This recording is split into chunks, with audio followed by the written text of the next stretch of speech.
اللہ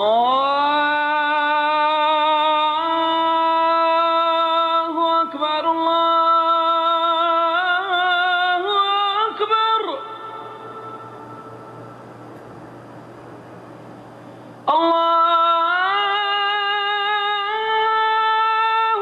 اکبر اللہ اکبر اشہد ان لا الہ الا اللہ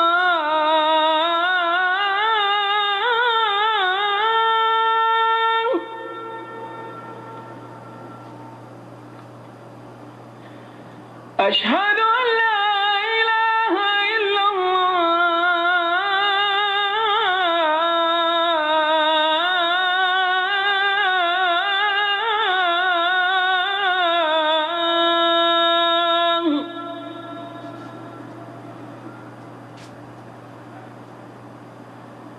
اشہد ان محمد رسول اللہ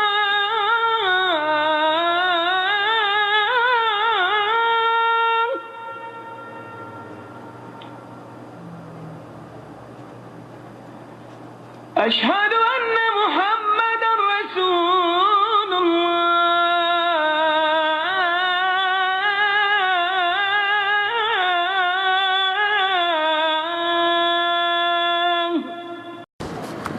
ان الحمد للہ نحمده ونستعینه ونستغفره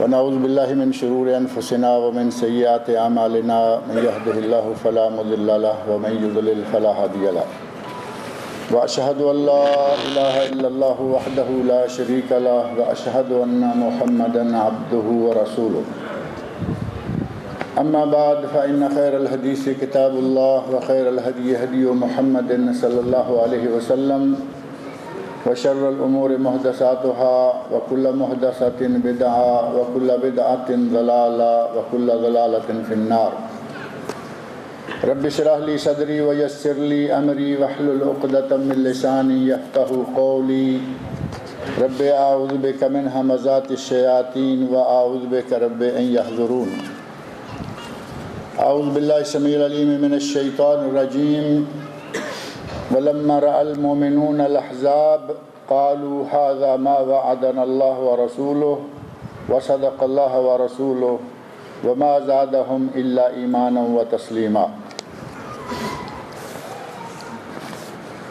حق اور باطل کا معرکہ تبھی سے شروع ہے جب سے اللہ رب العزت نے اس دنیا میں انسان کو بھیجا ہے، بلکہ اس دنیا میں بھیجنے سے بھی قبل جب اللہ رب العزت نے آدم علیہ السلام کی تخلیق فرمائی تو معرکہ حق و باطل اسی وقت سے شروع ہو گیا۔ آدم علیہ السلام کی تخلیق کے بعد اللہ رب العزت نے تمام ملائکہ کو، تمام فرشتوں کو حکم دیا کہ اس آدم کو سجدہ کرو، اسجدوا لآدم، آدم کو سجدہ کرو۔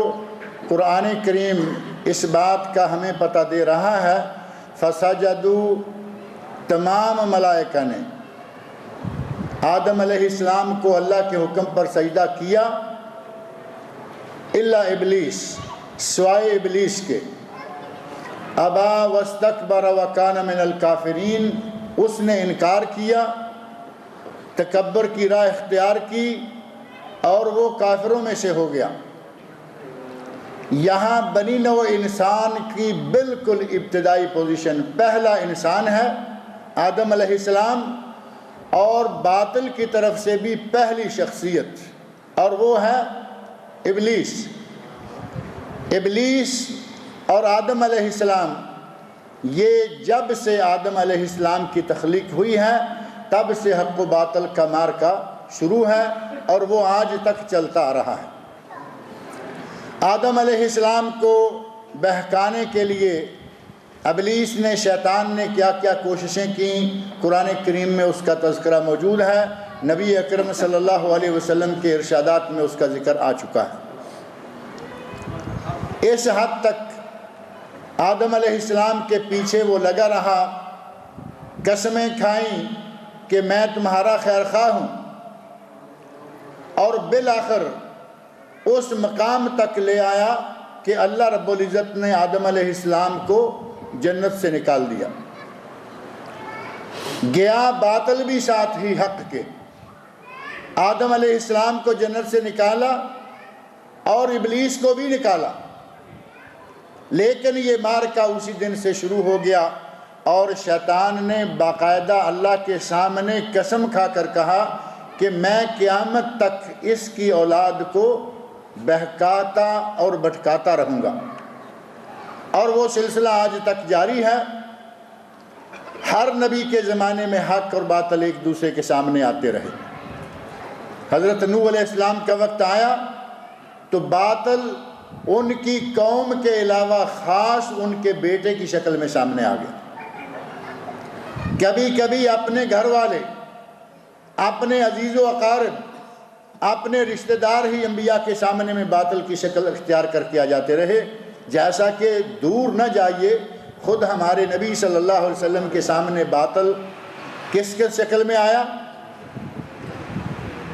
نبی صلی اللہ علیہ وسلم کے سلسلہ میں سب سے پہلا گستاخ، سب سے پہلا بد زبان نبی کا چچا تھا۔ دور پار کے رشتہ دار بعد کی بات، سب سے پہلے جس آدمی نے نبی صلی اللہ علیہ وسلم کو گالی دی، نبی صلی اللہ علیہ وسلم کو برا بھلا کہا، سب سے پہلے باطل کا کردار ادا کرنے والا چچا ابو لہب۔ تباً لکا، عربی زبان کی بدترین گالی، تو تباہ ہو جائے، تو برباد ہو جائے، تیرے ہاتھ ٹوٹ جائیں، اس انداز سے باطل سامنے آیا، اور اس کا جواب اللہ رب العزت نے قرآن کریم میں پوری سورت نازل کر کے دے دیا۔ تبت یدا ابی لہب وتب ما اغنی عنہ مالہ وما کسب سیصلی نارا ذات لہب وامرأتہ حمالۃ الحطب فی جیدہا حبل من مسد۔ اللہ رب العزت نے نہ صرف آسمان سے یہ سورت نازل کی، بلکہ اس کا اور اس کی بیوی کا وہی انجام ہوا جو کہ سورت کے اندر موجود ہے۔ اس طرح حضرت نوح علیہ السلام کے سامنے باطل آیا، ان کی قوم کے علاوہ خاص ان کے بیٹے کی شکل میں آ گیا، دعوت دی قوم کو 950 سال تک، 1000 سال دعوت دی، لیکن کوئی خاص اثر نہ ہوا، بلکہ دعوت کے مقابلہ میں وہ لوگ زیادہ سرکش ہوتے گئے۔ نبی جنت کی طرف بلا رہا ہے، شیطان باطل کی شکل میں جہنم کی طرف بلا رہا ہے، اور وہ لوگ جنت حاصل کرنے کی بجائے جہنم کی طرف اس کے پیچھے لگے چلے جا رہے ہیں۔ اور اللہ رب العزت سے بالآخر حضرت نوح علیہ السلام نے دعا مانگی، یا اللہ میں نے ان لوگوں کو شب و روز دعوت دی، دعوتہم لیلا و نہارا، دن اور رات میں نے شب و روز ایک کیے رکھا، فلم یزدہم دعائی الا فرارا، یہ لوگ تو میری دعوت میں قریب آنے کی بجائے دور بھاگ رہے۔ بالآخر وہ حربہ آزمایا جو حربہ آج بھی مسلمانوں کے پاس موجود ہے، اور وہ کون سا ہے؟ دعا۔ اللہ رب العزت سے دعا مانگی، رب لا تذر علی الارض من الکافرین دیارا، اے اللہ اس روئے زمین پر کافروں کا ایک گھر بھی باقی نہیں بچنا چاہیے۔ اللہ نے دعا قبول فرمائی، اسی وقت حکم دے دیا، اے نوح ایک کشتی تیار کرو۔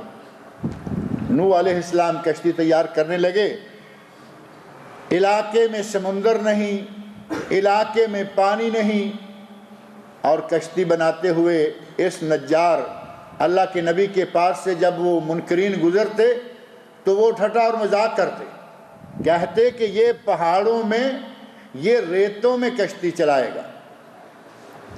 پاس سے گزرتے تو مذاق کرتے، لیکن کشتی چلانے کا وقت آ گیا، اللہ رب العزت نے آسمان کو حکم دیا پانی گرانے کا، زمین کو حکم دیا پانی نکالنے کا، پوری زمین پانی ہی پانی ہو گئی، اور کشتی چلنے کا وقت شروع ہو گیا۔ نوح علیہ السلام نے اپنے بیٹے کو آواز دی، اللہ نے حکم دیا کہ اپنے ماننے والوں کو اس کشتی میں بٹھا لو، اپنے ماننے والے جو چند لوگ ہیں ان کو کشتی میں بٹھا لو، اور ساتھ ہی اپنے بیٹے کو آواز دی، بیٹا آ جاؤ، کشتی میں سوار ہو جاؤ، آج اس طوفان سے اللہ جس کو بچانا چاہے اس کے سوا کوئی بچ نہیں سکتا۔ تو بیٹے نے کہا ہمارے پاس بہت کچھ، آج بھی کچھ چھوٹی چھوٹی حکومتیں بڑی بڑی حکومتوں کا سہارا اپنے لیے بہت بڑا سمجھتی ہیں، کہتی ہیں کہ نہیں ہمارے پیچھے امریکہ ہے۔ اللہ جب کسی کو پکڑنے پہ آتا ہے، کوئی امریکہ، کوئی افریقہ، کوئی فرانس، کوئی جاپان کسی کی کوئی مدد نہیں کر سکتا، لیکن اللہ سے مانگنے والے ہوں۔ کہاں سآوی الی جبل، تمہاری کشتی کیا ہوئی؟ میں پہاڑ پر چڑھ جاؤں گا، پہاڑ پر چڑھ جاؤں گا، وہاں پانی کہاں سے آئے گا؟ اور اللہ رب العزت نے اپنے نبی صلی اللہ علیہ وسلم کی زبانی کہلوا دیا، اے میرے بیٹے لا عاصم اليوم من اللہ، آج اللہ سے کوئی نہیں بچا سکے گا سوائے اس کے کہ جس پر تیرے رب کا رحم ہو جائے۔ تیرے رب کی رحمت کے بغیر آج کوئی اس پانی، اس طوفان سے نہیں بچ پائے گا۔ اتنی بات، یہ مذاکرہ، یہ ڈائیلاگ باپ بیٹے میں چل رہا ہے کہ اتنے میں زوردار پانی کی موج آئی اور کنعان کو غرق کرنے لگی۔ نوح علیہ السلام کی زبان سے نکل گیا کہ یا اللہ میرا بیٹا، یا اللہ میرا بیٹا ڈوب رہا ہے۔ تو نوح علیہ السلام کو اللہ نے کیا جواب دیا؟ انہ لیس من اہلک، یہ تمہارے اہل میں سے نہیں ہے، انہ عمل غیر صالح، اے نوح یہ بدعمل انسان تمہارے اہل میں سے ہو ہی نہیں سکتا۔ آپ اندازہ کریں، ہمارے لوگ آج بھی کل بھی ایک عرصے سے، خاص طور پر ہمارے پاک و ہند میں، لوگوں کو یہ نام لے کے بہکا رہے ہیں کہ تم ہمارا پلو پکڑ لینا، تم ہمارے پیچھے لگ جانا، ہمارے ساتھ نسبت قائم کر لینا، تمہیں ہم پار لگائیں گے۔ یہاں نبی کا بیٹا ہے، نسبت انتہائی قریبی ہے، اور جب عمل اچھا نہیں، کوئی چیز کام نہیں آ رہی۔ اللہ نے صاف طور پر جواب دے دیا، کہا انہ لیس من اہلک، اے نوح یہ تمہارے اہل میں سے ہی نہیں ہے، انہ عمل غیر صالح، کیونکہ اس کا عمل اچھا نہیں، یہ بد عمل انسان ہے۔ بد عمل ہو اور کہے کہ مجھے موہری شریف والے جنت لے جائیں گے، مجھے نظام الدین اولیاء بچا کے لے جائیں گے، مجھے داتا گنج بخش لے جائیں گے، مجھے فلاں بخش لے جائیں گے، کوئی کسی کو اس وقت نہیں بچا پائے گا۔ نبی صلی اللہ علیہ وسلم نے اپنی دنیا میں سے سب سے پیاری بیٹی حضرت فاطمہ الزہرا اور اپنی پھوپھی حضرت صفیہ بنت عبد المطلب، دونوں کو پھوپھی بھتیجی، اپنی پھوپھی اور بیٹی، دونوں سے خطاب کر کے کہا مجھ سے دنیا کا مال مانگنا ہو مانگ سکتے ہو۔ بیٹی سے کہا بیٹی سلینی من مالی ما شئت، اور صحیح بخاری و مسلم کے الفاظ ساتھ ہی فرمایا انی لا املک لکم من اللہ شیئا، میں اللہ کے مقابلے میں تمہارے کسی کام نہیں آؤں گا، نسبت کسی کام نہیں آئے گی۔ بنی ہاشم اور بنی عبد المطلب اپنے دونوں قبیلوں کو آواز لگائی اور ان دونوں قبیلوں کو بلا کر اکٹھے کر کے کہا انی لا املک لکم من اللہ شیئا، اے میرے خاندان کے لوگو اگر عمل کر لو گے تو بچ جاؤ گے، میں تمہیں بغیر عمل کے نہیں بچا سکوں گا۔ حضرت نوح علیہ السلام کے بیٹے کی اللہ رب العزت نے نسبت منسوخ کر دی، کہا انہ لیس من اہلک، یہ تمہارے اہل میں سے نہیں ہے کیونکہ اس کا عمل اچھا نہیں، انہ لیس من اہلک انہ عمل غیر صالح۔ اللہ رب العزت نے اس باطل کو پانی میں غرق کیا، ایک آدمی نہیں، صرف بیٹا نہیں، پوری قوم کے وہ تمام لوگ جو نوح علیہ السلام کی نبوت کا انکار کرنے والے، اللہ کی الوہیت کا انکار کرنے والے، سب کو اللہ رب العزت نے طوفان میں غرق کر دیا۔ حق و باطل کا مقابلہ ہوا، اللہ نے نوح اور ان کے چند مٹھی بھر ساتھیوں کو کامیاب کیا، باقی سب کو غرق کر دیا۔ اور یہ مقابلہ آگے بڑھتے ہوئے حضرت ابراہیم خلیل علیہ السلام تک پہنچا۔ ایک طرف نمرود، بہت بڑی طاقت، بہت بڑی قوت، بہت بڑا بادشاہ، اور بڑے بادشاہ اپنے وقت میں یہی سمجھتے ہیں کہ ہمارا مقابلہ کون کر سکتا ہے، ہم جو کہیں گے ہو جائے گا، ہم جو کریں گے وہ نافذ ہو جائے گا، ہمارا مقابلہ کوئی نہیں کر سکتا۔ آج بھی دنیا میں 2-1 ملک ایسے آ چکے ہیں، اور بعض ملک ان کے کہے میں آ کر اس مقام پر پہنچ چکے ہیں کہ ہم جو چاہیں کریں۔ یہی باتیں نمرود نے کی۔ اللہ کے نبی خلیل ابراہیم علیہ السلام باطل کے مقابلے میں جھکے نہیں، باطل سے کوئی کمپرومائز نہیں کیا، بلکہ باطل کے مقابلے میں اللہ کے حکم سے ڈٹ گئے۔ باطل نے ابراہیم خلیل علیہ السلام کے لیے جو سب سے بڑی سزا ہو سکتی تھی وہ تجویز کی، کہا کہ آگ کا آلاؤ جلاؤ اور اس ابراہیم کو اس میں پھینک کر بھسم کر دو، ختم کر دو، جلا دو، راکھ بنا دو۔ بظاہر یہاں بھی لگتا ہے کہ ابراہیم علیہ السلام ہارنے جا رہے تھے۔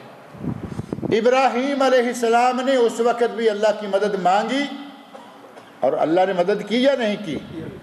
اکیلے ابراہیم، ساتھ کوئی فوج نہیں، ساتھ کوئی قوم نہیں، اکیلے ہی امت تھے۔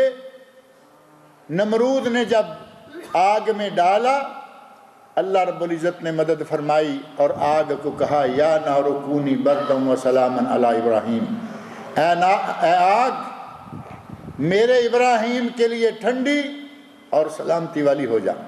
اور آگ ٹھنڈی ہو گئی، سلامتی والی ہو گئی۔ اللہ نے نار کو گلزار بنایا اور ابراہیم سلامت باہر آ گئے۔ جب پھینکے جانے لگے تب بھی وہ منصور تھے، تب بھی وہ فاتح تھے، اور جب باہر نکل رہے ہیں تب بھی وہ منصور تھے، تب بھی وہ فاتح تھے۔ اللہ نے اتنی بڑی طاقت کے مقابلہ میں ایک ابراہیم کو کامیابی عطا فرمائی، ایک ابراہیم کو فتح عطا فرمائی۔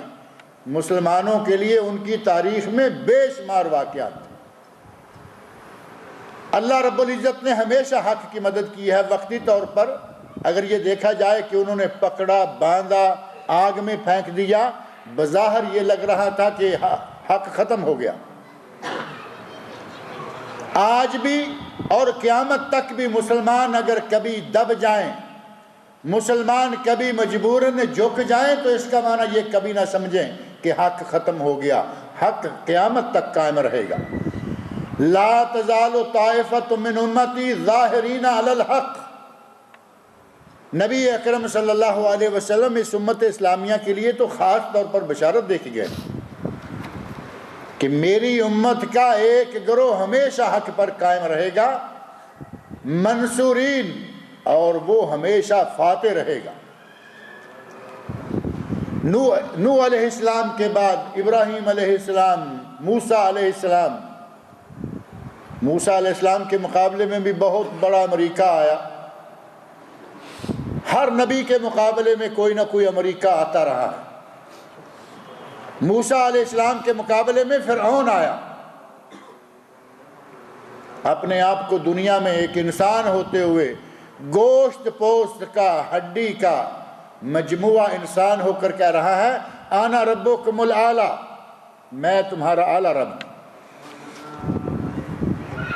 کیا اللہ رب العزت نے اس بڑے، سب سے بڑے متکبر، سب سے بڑے طاغوت، اس کے مقابلہ میں اپنے نبی، اپنے ماننے والوں کی مدد کی یا نہیں کی؟ کیا تھا موسیٰ علیہ السلام کے پاس؟ کتنے F-16 تھے؟ کتنی فوجیں تھیں؟ کتنا اسلحہ تھا؟ کتنا پیسہ تھا؟ سوائے اللہ کی مدد کے اللہ کے سوا کچھ بھی نہیں تھا۔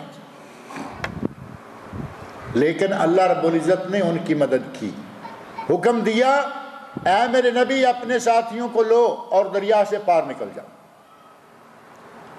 دریا پر پہنچے تو دیکھا کہ پانی موجیں مار رہا ہے، اس پانی میں سے ہم کیسے گزریں گے؟ اللہ رب العزت نے وسائل پیدا فرما دیے اور کہا اے میرے نبی اس پانی کو ڈنڈا تو مارو، پانی سے راستے بنانے ہمارے کام، ڈنڈا مارنا تمہارا کام اور راستہ بنانا ہمارا کام۔ راستہ بنا دیا، موسیٰ علیہ السلام اور پوری قوم پار ہو گئی۔ پیچھے سے دشمن لاؤ لشکر لیے اپنے پورے اسلحہ کے ساتھ، اپنی پوری قوت کے ساتھ بھاگا چلا آ رہا ہے اور دیکھ رہا ہے کہ وہ نکل گئے ہیں، ہم بھی نکل جائیں گے۔ جب پورا لشکر بمائے اس کے سپہ سالار کے، ان کے حاکم کے پانی کے وسط میں پہنچا تو اللہ نے پانی کو حکم دیا کہ تم اپنا کام کرو۔ پانی چلنا شروع ہوا اور پوری کی پوری فرعون کی پوری قوم، پورا لشکر، پوری فوج اللہ نے غرق کر دی اور فرعون کو باقی رکھا تاکہ قیامت تک آنے والے جتنے بھی فرعون ہیں انہیں یہ معلوم ہوتا رہے کہ فرعونوں کا حشر کیا ہوتا ہے۔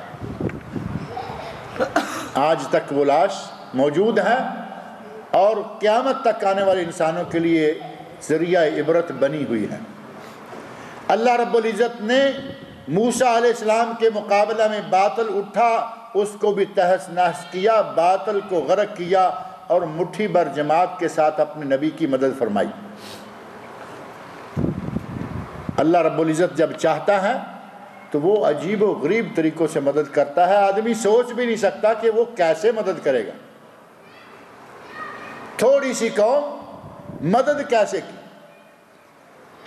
اور عیسیٰ علیہ السلام، قوم نے انکار کیا، باطل نے مقابلہ کیا، اللہ رب العزت نے وہ مدد کی کہ مثال ہی نہیں ملتی۔ پوری قوم میں سے بڑے آرام کے ساتھ اٹھا لیا، اپنے ہی آدمیوں کو مارتے اور سولیوں پہ چڑھاتے رہے اور سمجھے کہ ہم نے عیسیٰ علیہ السلام کو مار دیا ہے، جبکہ اللہ رب العزت نے ہمیں قرآن کریم میں بتا دیا ہے کہ عیسیٰ علیہ السلام کو ان کی قوم قتل نہیں کر سکی۔ ما قتلوہ وما صلبوہ ولکن شبہ علیہ، نہ انہوں نے قتل کیا نہ انہوں نے پھانسی دی، بلکہ شبہ اللہ نے کسی اور پر شکل اور پہ ڈال دی اور اسے انہوں نے پھانسی دے دی۔ اللہ رب العزت نے عیسیٰ علیہ السلام کو آسمانوں پر اٹھا لیا، اور یہی معاملہ آخری نبی حضرت محمد رسول اللہ صلی اللہ علیہ وسلم کے ساتھ پیش آیا۔ قومیں، ساری قومیں، کفار کی جتنی بھی ملتیں ہیں وہ سب اکٹھی ہو گئیں۔ ایک موقع نہیں آیا، کئی موقع آئے۔ پہلی جنگ ہوئی غزوہ بدر، مٹھی بھر لوگ ہیں 313 کل، اللہ رب العزت نے فتح عطا فرمائی۔ لیکن اس موقع پر سب سے بڑا ہتھیار کون سا تھا؟ تیر تھے، تلواریں تھیں، توپیں تھیں، گھوڑے تھے، ہاتھی تھے، ان کے پاس کچھ بھی نہیں۔ ایک صحابی کے ہاتھ میں صرف چھڑی تھی، صرف چھڑی، کسی کے پاس کچھ بھی نہیں ہے۔ اللہ کے نام پہ میدان میں نکلے، اللہ رب العزت نے فتح عطا فرمائی، لیکن ان کی فتح کے پیچھے خیمے میں بیٹھے ایک انسان کی دعائیں تھیں۔ خیمے میں نبی اکرم صلی اللہ علیہ وسلم موجود ہیں، ہاتھ آسمان کی طرف اٹھائے ہوئے ہیں اور دعائیں مانگ رہے ہیں، اے اللہ تجھے ماننے والوں کو آج میں نے اس میدان میں لا کر کھڑا کر دیا ہے۔ کافر بہت بڑی قوت ہے، تیری قوت کے مقابلے میں وہ کوئی چیز نہیں، لیکن میرے ساتھی تھوڑے سے ہیں، اگر آج ان کی مدد نہ کی گئی، آج یہ قوم ہار گئی، آج یہ مارے گئے تو قیامت تک تیرا نام لینے والا کوئی نہیں ہوگا۔ اللہ رب العزت سے دعائیں مانگی کہ یا اللہ ان میرے مٹھی بھر ساتھیوں کی مدد فرما۔ اللہ رب العزت نے مدد فرمائی۔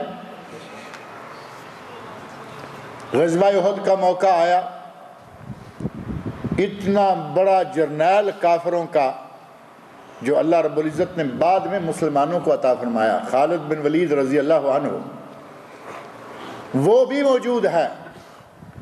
مسلمان اب بھی تھوڑے ہیں، کافر اب بھی زیادہ ہیں۔ اللہ رب العزت نے اس موقع پر پھر مدد فرمائی، اور سورہ احزاب کی جو میں نے آیت پڑھی ہے شروع میں،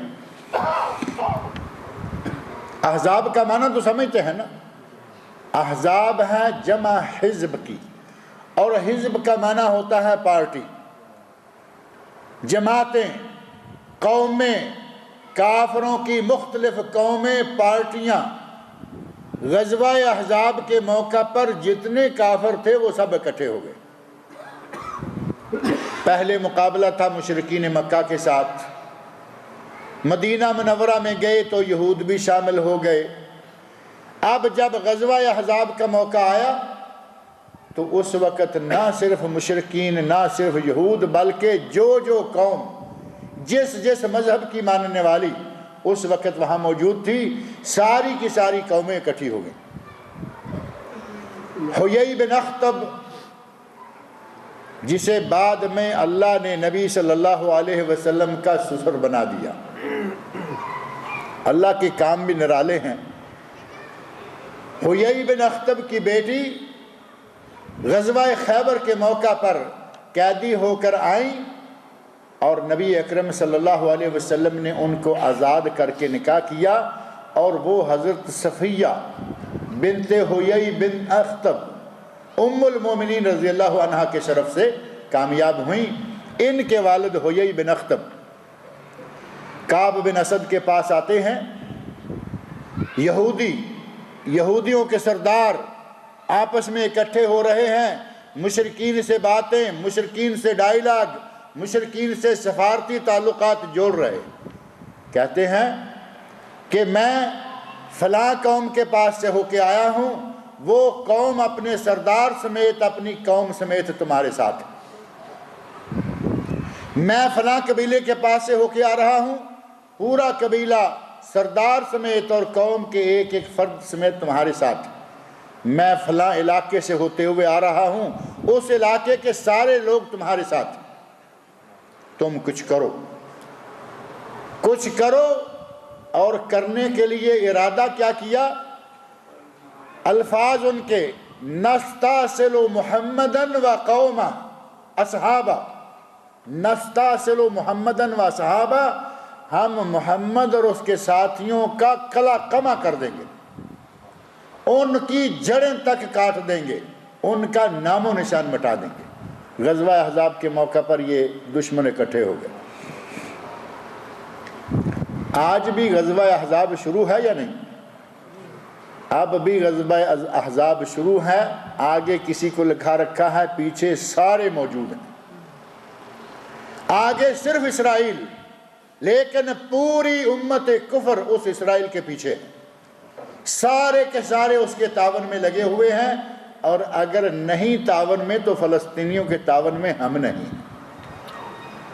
کافر سارے کے سارے اسرائیل کے پیچھے، اور فلسطینی بیچارے بے یار و مددگار۔ یو این او میں آج کل جو کچھ ہو رہا ہے اسرائیل کے بارے میں آپ کے علم میں ہے؟ کئی مرتبہ یہ بات آتی رہتی ہے کہ اگر کوئی معاملہ کہیں کافروں کی ضرورت ہو، فوراً قرارداد پاس ہو جاتی ہے۔ کہیں کافروں کو تکلیف ہو، یہ سارے کے سارے اکٹھے ہو جاتے ہیں اور قرارداد پاس کی، ریزولوشن پاس کیا اور کہا کہ یہ نہیں ہونا چاہیے۔ اگر یہ نہ کیا اقتصادی پابندیاں، یہ نہ کیا فلاں پابندیاں، یہ نہ کیا اٹیک۔ اب ان نہتے باندھے ہوئے ہاتھوں والے بے یار و مددگار مسلمانوں پر بم، گولے، جہازوں کے ساتھ ہوائی حملے، بری حملے، بحری حملے، ہر طرح کے حملے کیے جا رہے ہیں، اور مسلمان، ساری دنیا کے مسلمان دیکھ رہے ہیں۔ ایک وقت تھا کہ ایک عورت نے آواز دی تھی، آپ اندازہ کریں اپنی تاریخ کا، ایک عورت نے آواز دی کہاں سے؟ جہاں آج کراچی ہے، جہاں آج پاکستان کا شہر کراچی ہے، یہاں کبھی دیول نام کی بندرگاہ ہوا کرتی تھی۔ وہاں کے راجہ داہر کا عہد ہے، اور ایک مسلمان عورت کو ستایا جا رہا ہے۔ اس نے ایک آواز لگائی، اس وقت کے مسلمانوں نے نہ عرب دیکھا نہ عجم، نہ اپنے سامنے سمندر دیکھے نہ دریا۔ یہاں سے محمد بن قاسم بڑا مشہور مسلمانوں کا جرنیل حجاج بن یوسف کے زمانہ میں یہ وہاں تک پہنچا، ان کو مسلمان عورت کو ستانے کی سزا دی، اور تاریخ پاک و ہند آپ پڑھتے ہیں ملتان تک سارے علاقے کو فتح کرتے ہوئے چلتا گیا اور بالآخر اسے واپس بلا لیا گیا۔ وہ سارے حالات آپ کے علم میں ہوں گے۔ ایک عورت کی آواز پر پوری فوج تیار ہو کر عربوں سے وہاں پہنچ گئی، اور آج ایک عورت نہیں، ایک مرد نہیں، ایک بوڑھا نہیں، ایک بچہ نہیں، ایک گھر نہیں، گھروں کے گھر انسانوں سمیت تباہ کیے جا رہے ہیں۔ گھروں کے گھر، چھوٹے چھوٹے بچوں کا خون بہہ رہا ہے، بوڑھوں کا خون بہہ رہا ہے، عورتوں کا خون بہہ رہا ہے، مردوں کا خون بہہ رہا ہے، کوئی پرسان حال نہیں۔ یہ بھی غزوہ احزاب ہے، وہ بھی غزوہ احزاب تھا، لیکن اس وقت مسلمانوں کے دلوں میں ایمان بڑا مضبوط تھا۔ آج مسلمانوں کے دلوں میں ایمان بہت کمزور ہو گیا۔ مسلمانوں کے اندر منافق بیٹھے ہوئے ہیں بے شمار۔ مسلمانوں کی اولاد پڑھنے کے لیے وہاں جاتی ہے، انہی کی ہو کر رہ جاتی ہے، نام سے مسلمان لوٹتے ہیں، اندر سے ان کے ساتھیوں کے لوٹتے ہیں۔ ایسے بہت سارے واقعات واضح طور پر ان دنوں میں آپ مضامین پڑھیں گے، ان دنوں میں آپ ٹیلی ویژن کی بعض باتیں سنیں گے، دیکھیں گے، آپ کو پتہ چلے گا کہ نام مسلمانوں کا، ملک مسلمانوں کا، یہ کون سے راگ الاپ رہے ہیں، کون سی بولیاں بول رہے ہیں۔ یہ وہ نوجوان ہوتے ہیں جن کو انگریز انجیکشن لگا لگا کے اسلام کے خلاف، مسلمانوں کے خلاف ان کی برین واشنگ کر کے واپس بھیجتے ہیں، یہ اپنے ہی اسلام کے خلاف بولنا شروع ہو جاتے ہیں۔ اس وقت غزوہ احزاب جب رسول اللہ صلی اللہ علیہ وسلم کے خلاف چھیڑا گیا، اس وقت مسلمانوں کے دلوں میں ایمان تھا، مسلمانوں میں ان کا نبی رہنما قائد تھا۔ حیی بن اخطب نے کہا نستاصل محمدا و صحابہ، ہم محمد اور اس کے ساتھیوں کو ختم کر دیں گے۔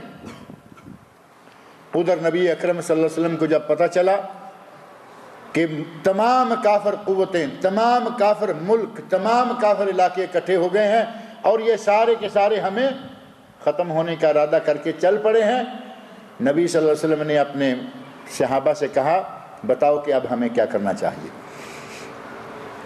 صحابہ کرام میں سے کسی نے کوئی تجویز دی، کسی نے کوئی تجویز دی، کسی نے کچھ کہا، اور حضرت سلمان فارسی رضی اللہ عنہ، حضرت سلمان فارسی نے کہا یا رسول اللہ، ہم مدینہ کے گرد ایک خندق بنا لیں، بہت بڑی خندق، گہرا گڑھا چاروں طرف کھود لیں تاکہ آسانی سے کوئی اندر نہ آ سکے،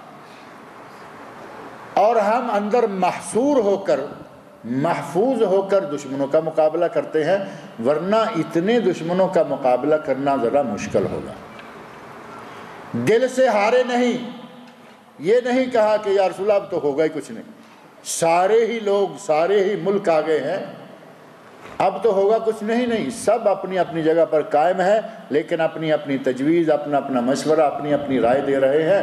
حضرت سلمان فارسی رضی اللہ عنہ کی رائے جو ہے وہ سب سے زیادہ پسند کی گئی، اسے اختیار کیا گیا، کہا گیا کہ ہم خندق کھود لیتے ہیں۔ اسی غزوے کا نام غزوہ خندق بھی ہے اور اسی کا نام غزوہ احزاب بھی ہے۔ غزوہ خندق کہیں تو وہ اس لیے کہ مسلمانوں نے اپنے گرد خندق کھودی، اور غزوہ احزاب کہیں تو اس لیے کہ مسلمانوں کے مقابلہ میں ساری قومیں اکٹھی ہو کر حملہ آور ہو گئی۔ خندق کھودی گئی، مقابلہ شروع ہوا، اور اللہ رب العزت نے اس موقع پر بھی کس کو فتح عطا فرمائی؟ مسلمانوں کو اللہ نے فتح عطا فرمائی۔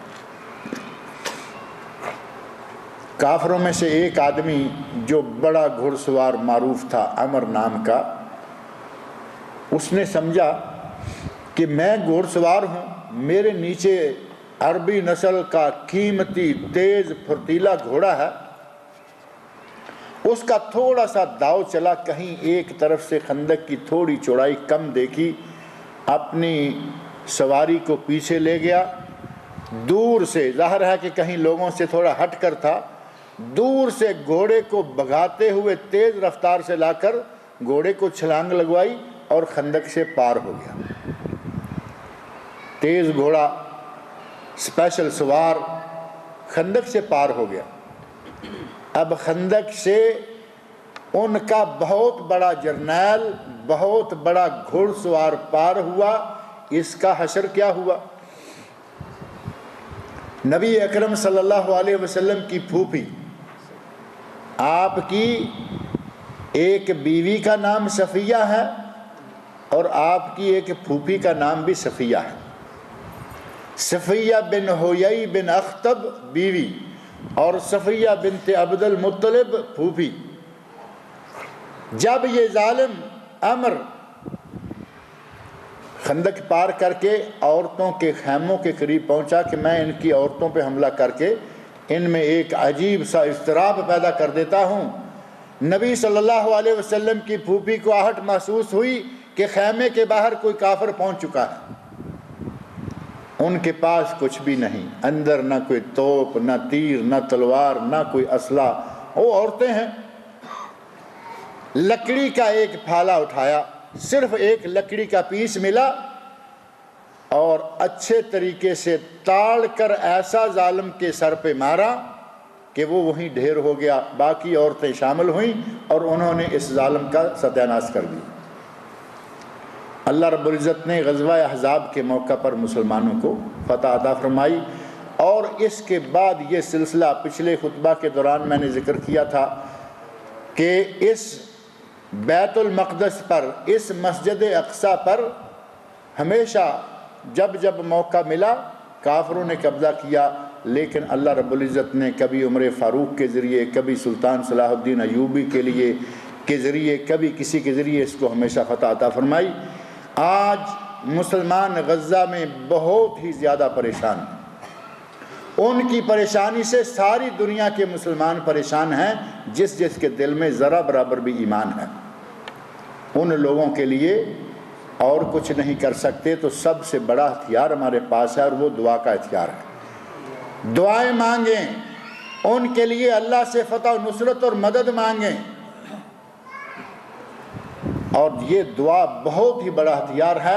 تمام انبیاء کے واقعات، کسی کے پاس اولاد نہیں تو اللہ سے مانگی، کسی کے پاس افواج نہیں تو نصرت اور فتح اللہ سے مانگی، کسی کے پاس جب بھی کچھ نہیں ہوا، حتیٰ کہ حضرت موسیٰ علیہ السلام کے پاس کھانے کے لیے کچھ نہیں۔ شعیب علیہ السلام کی بستی میں جب گئے تو کھانے کے لیے کچھ بھی نہیں ہے، تو کیا کہتے ہیں؟ رب انی لما انزلت الی من خیر فقیر، اے اللہ میرے پاس کھانے کے لیے کچھ نہیں، میں تو تیرے در کا سوالی ہوں۔ کھانا بھی مانگا تو اللہ سے مانگا، اللہ نے کھانا بھی دیا اور کھانا پکانے والی بھی دی۔ یہیں حضرت شعیب علیہ السلام کی بیٹی جس کا نام صفورہ تھا، اللہ رب العزت نے وہ نکاح میں بھی دے دی۔ اللہ سے کھانا مانگا، اللہ نے کھانا پکانے والی بھی دی۔ آج مسلمان مانگتے ہی نہیں، صحیح طریقہ سے مانگتے نہیں، یا مسلمان وہ نہیں جو مانگیں تو اللہ دے دے۔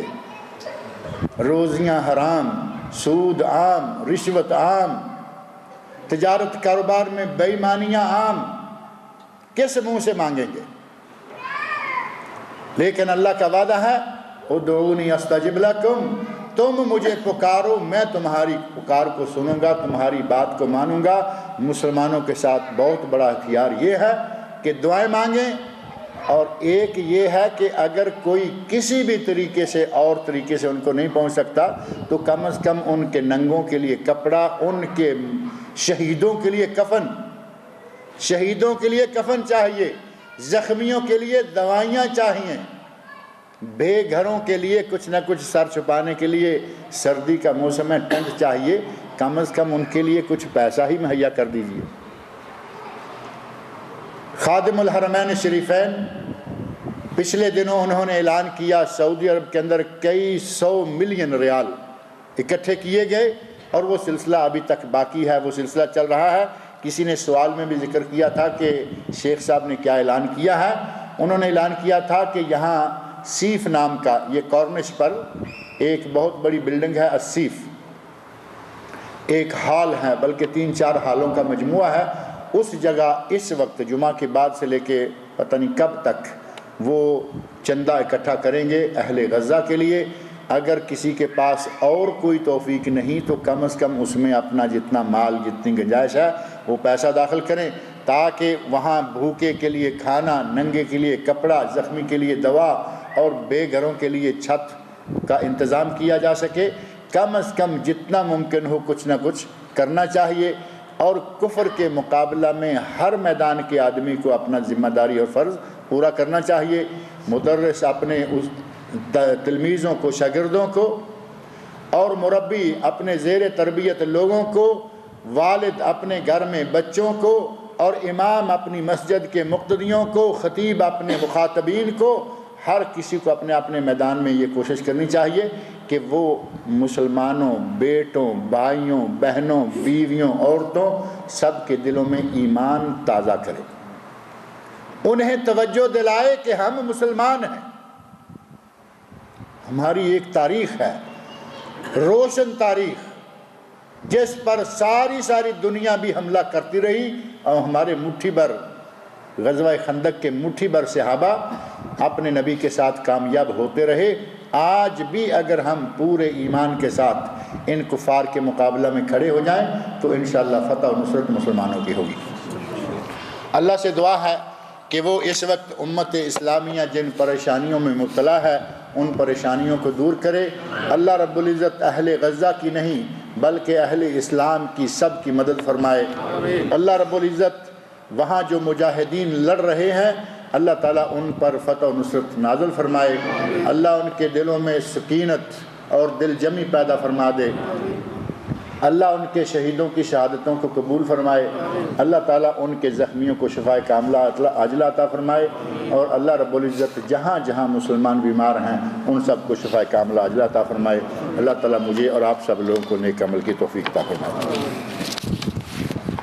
یہ کسی نے لکھا تھا کہ امام صاحب نے جو اعلان کیا ہے اس کی وضاحت کر دیں۔ وضاحت ہو گئی کہ اگر کسی نے مالی طور پر تعاون کرنا ہے، جہاد کی یہ ساری شکلیں ہیں، جہاد بالنفس، اپنی جان کے ساتھ جہاد کرنا، جہاد بالمال، اپنے مال کے ساتھ جہاد کرنا، اور جہاد باللسان، اپنی زبان کے ساتھ جہاد کرنا، اور اسی کے ساتھ شامل ہے جہاد بالقلب، قلم کے ساتھ لکھیں، کہیں، پیسہ لگائیں، دعائیں مانگیں، اور جان جو نذرانہ کو پیش کر سکتا ہے وہ کریں۔ ان ساری شکلوں میں سے ایک شکل یہ بھی ہے کہ اپنے مال سے ان لوگوں کا تعاون کریں۔ ایک صاحب نے لکھا ہے کہ میں نے شادی کی ہے اور میں بڑا پریشان ہوں۔ پہلے شادی کر کے لوگ خوش ہوتے ہیں، شادی تو نصف ایمان ہے، آدمی کا ایمان آدھا مکمل ہو جاتا ہے، یہ شادی کر کے پریشان ہیں۔ ان کے لیے دعا کریں کہ اللہ رب العزت ان کی پریشانی کو دور کرے۔ کہتے ہیں کہ میری بیوی نیک ہے اور دیندار بھی ہے، بیوی نیک ہے، دیندار ہے، اور مجھے بہت محبت بھی کرتی ہے۔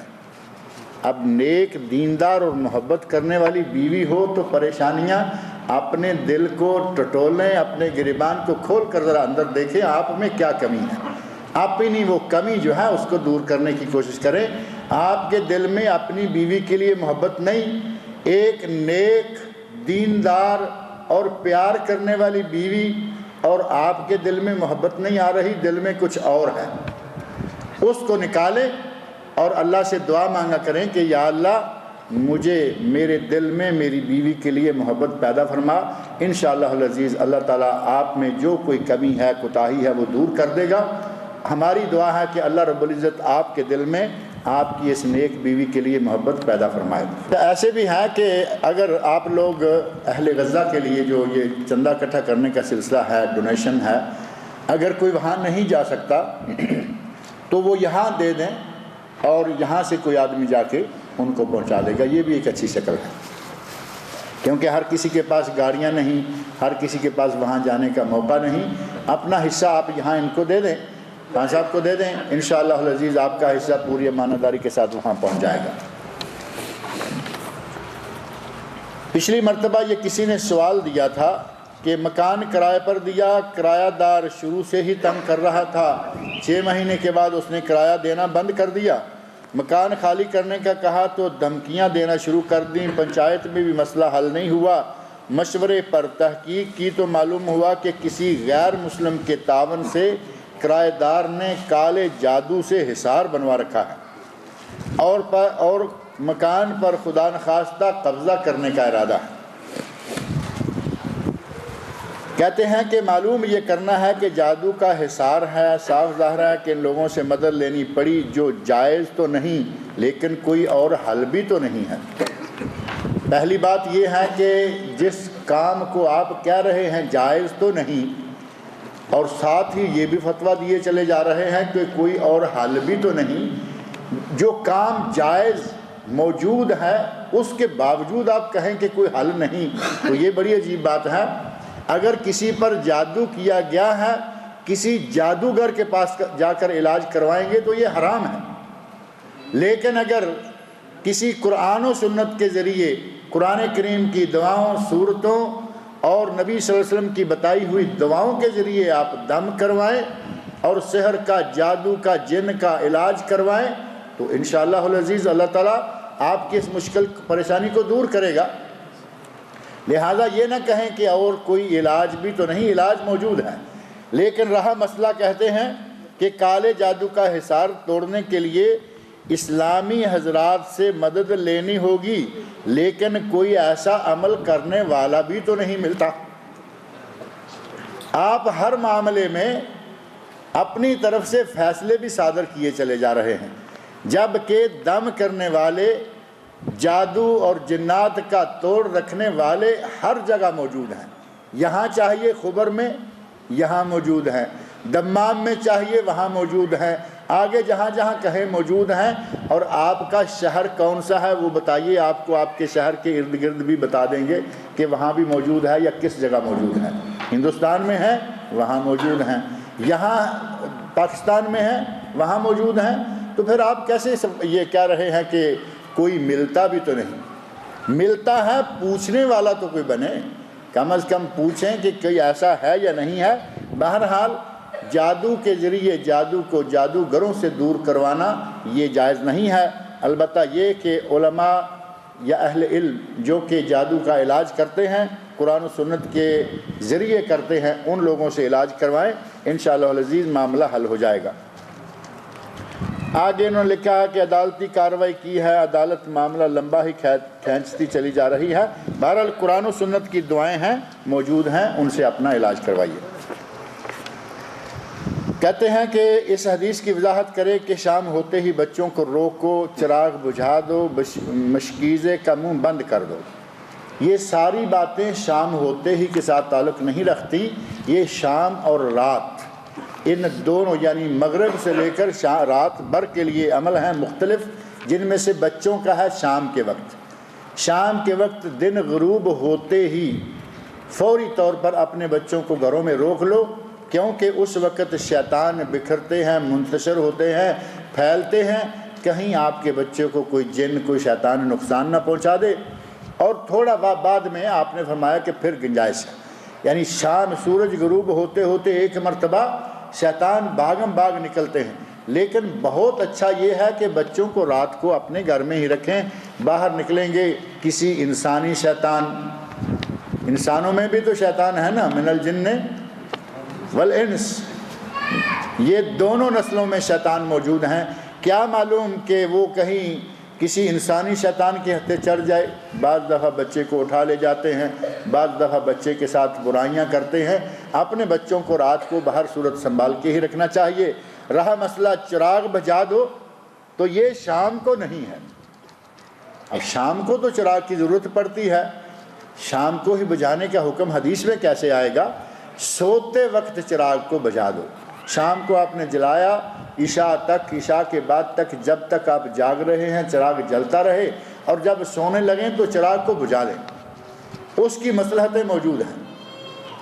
پہلے زمانہ میں تیل والا چراغ ہوتا تھا، اس میں چھوٹی سی بتی ہوا کرتی تھی، اور گھر بھی کوئی سیمنٹ کے، کوئی آج کی طرح کے لوہے سیمنٹ کے بنے ہوئے نہیں ہوا کرتے تھے، بلکہ گھاس پھوس، لکڑی، کانٹ اور خیمے، ٹنٹ تھے، اور ساتھ میں پڑی کسی چیز کو اگر دیا رکھا ہوا ہے، ایک طرف سے دیا جل رہا ہے، دوسری طرف تیل ہے، دیا بھی کھلا ہوا، ایک پیالی کی طرح، برتن کی طرح ہوتے تھے، چوہا آئے اور وہ پیچھے سے بتی کو کھینچے، جلتی ہوئی بتی باہر لے کر بھاگے، تھوڑی دور جا کر وہ کسی کپڑے پر، کسی جلنے والی چیز پر وہ بتی چھوڑ دیں تو کیا ہوگا؟ سارے گھر کو آگ لگ گئی، گھر کے چراغ سے، یہ گھر کے چراغ سے آگ لگ۔ نبی صلی اللہ علیہ وسلم نے ارشاد فرمایا کہ جب تک جاگ رہے ہو تب تک دیا جلتا رہے، جب سونے لگو تو دیا بجھا دو، تاکہ کہیں کسی شیطان، کسی چوہے، کسی جانور کی اس طرح کی کوئی شرارت نہ ہونے پائے۔ جہاں تک تعلق ہے مشکیزے کا منہ بند کر دو، تو یہ بھی رات کے لیے ہے، رات کو مشکیزے کا منہ بند کرو، برتن کو ڈھانپ کر رکھو۔ نبی صلی اللہ علیہ وسلم ارشاد فرماتے ہیں کہ جس برتن کو ڈھانپا ہوا ہو، رات کو بیماریاں نازل ہوتی ہیں، رات کو اندھیرے میں جنات بکھرتے ہیں، منتشر ہوتے ہیں، بیماریاں پھیلتی ہیں، اور جس برتن کا منہ ڈھکا ہوا ہو اس میں بیماری داخل نہیں ہوتی۔ اور ویسے بھی آج کل میڈیکل نے بھی بتا دیا، آپ اپنے سلاجے میں، فریج میں کوئی چیز رکھیں بغیر ڈھکن کے رکھیں، اس میں کہتے ہیں بیکٹیریا داخل ہو جاتا ہے، اور اگر اس کو اچھی طرح اوپر سے پیک کیا ہوا ہے اس میں بیکٹیریا داخل نہیں ہوگا اور وہ کھانا نقصان دہ نہیں ہوگا، زیادہ وقت کے لیے ہو جائے اور نقصان دہ بھی نہ ہو۔ یہی معاملہ نبی اکرم صلی اللہ علیہ وسلم نے فرمایا کہ برتن کا منہ ڈھانپ کر رکھو، اس میں کوئی بیماری داخل نہیں ہوگی اور اس میں شیطان داخل نہیں ہوگا، اور ساتھ ہی فرمایا کہ جس کے پاس برتن کے لیے ڈھکنا نہ ہو، یعنی پورا منہ بند کر لینے کی ڈھکنا نہیں ہے، کم از کم اس برتن کے اوپر، یہ گول برتن ہے، اس کے اوپر ایک لکڑی بھی ایسے رکھ دیں گے، بسم اللہ پڑھ کے لکڑی رکھ دیں، انشاءاللہ اللہ رب العزت اس کو محفوظ کر دے گا۔ یہ مراد ہے کہ شام کو، رات کو سوتے وقت چراغ بجھا دو اور اپنے مشکیزے کا، برتنوں کا منہ بند کر دو، تاکہ وہ کسی قسم کی شیطانی حرکت یا بیماری میں مبتلا نہ ہونے پائے۔ کہتے ہیں کہ کیا بیوی اپنے شوہر کے علاوہ محرم یعنی باپ، بھائی وغیرہ کو زینت دکھا سکتی ہے؟ زینت سے مراد سر ہے، چہرہ ہے، جہاں یہ گلو بند وغیرہ پہنا ہوا ہے، ہاتھ میں کنگن ہیں، یہ چیزیں بھائی اور باپ یا جو بیٹے ہیں، اولادیں ہیں، وہ دیکھ سکتی ہیں۔ زینت دکھانے سے یہی مراد ہے۔ ظاہر ہے کہ جسم کا جتنا حصہ عموماً گھر میں باپ کے سامنے، بیٹوں کے سامنے، اولاد کے سامنے ننگا کرنا ممکن ہے اتنا ہی ہوگا، اب اس سے بڑھ کر تو نہیں ہے۔ گھر کے اندر بھی عورت کو اپنا لباس معزز رکھنا چاہیے۔ بعض لوگوں میں سننے میں آتا ہے کہ بڑی بے لباسی قسم کی ہوتی ہے گھروں میں، جب کہ پاس بھائی جوان ہے، باپ موجود ہے، بیٹا جوان ہے۔ اب بیٹے بھائی کی موجودگی میں جو جوان لوگ موجود ہیں، اگر کوئی لڑکی، ماں، بہن، بیٹی ہے اور وہ بے لباس ہوتی ہے، بہت مختصر لباس استعمال کرتی ہے، تو شیطان بہت ہی برا ہے۔ شیطان نے آج اس مقام تک لوگوں کو پہنچا رکھا ہے کہ بھائی، بہن، ماں، بیٹی، کسی کا تقدس محروم نہیں رہا۔ کس قسم کے واقعات اخبارات میں سننے میں آپ کو آتے رہتے ہیں۔ باپ بیٹی کو معاف نہیں کر رہا، بھائی بہن کو معاف نہیں کر رہا، بھانجا خالہ کو معاف نہیں کر رہا، بھتیجا پھوپھی کو معاف نہیں کر رہا۔ آپ کو چاہیے کہ اپنے گھروں کے اندر ہوتے ہوئے بھی معزز لباس رکھیں، اور زینت سے مراد یہی ہے کہ آپ نے جو زیورات پہنے ہوئے ہیں وہ آپ کا بھائی، آپ کا باپ، آپ کا بیٹا دیکھ لے تو انشاءاللہ اس میں کوئی حرج نہیں ہے۔ کیا باپ اپنی بیٹی کا محبت سے بوسہ لے سکتا ہے؟ باپ اپنی بیٹی کا سر، اپنا ماتھا چومے، انشاءاللہ کوئی حرج نہیں ہے اگر یہی بوسہ ہے تو۔ اسی طرح کہتے ہیں کہ بھائی اپنی بہن کو اچھی نیت کے ساتھ محبت سے بوسہ دے سکتا ہے، بھائی بھی اپنی بہن کے سر کا بوسہ لے سکتا ہے، پیشانی کا بوسہ لے سکتا ہے، انشاءاللہ کوئی حرج نہیں ہے۔ بیوی کی محبت زیادہ ہونے کے لیے کیا کرنا چاہیے؟ بیوی کی مانگیں پوری کیجئے، انشاءاللہ محبت بڑھ جائے گی۔ کیا خیال ہے، سب سے بہترین نسخہ ہے یا نہیں؟ اس کی جو جائز مانگے ہیں وہ ساری آپ پوری کرتے رہیں، انشاءاللہ محبت بڑھ جائے گی۔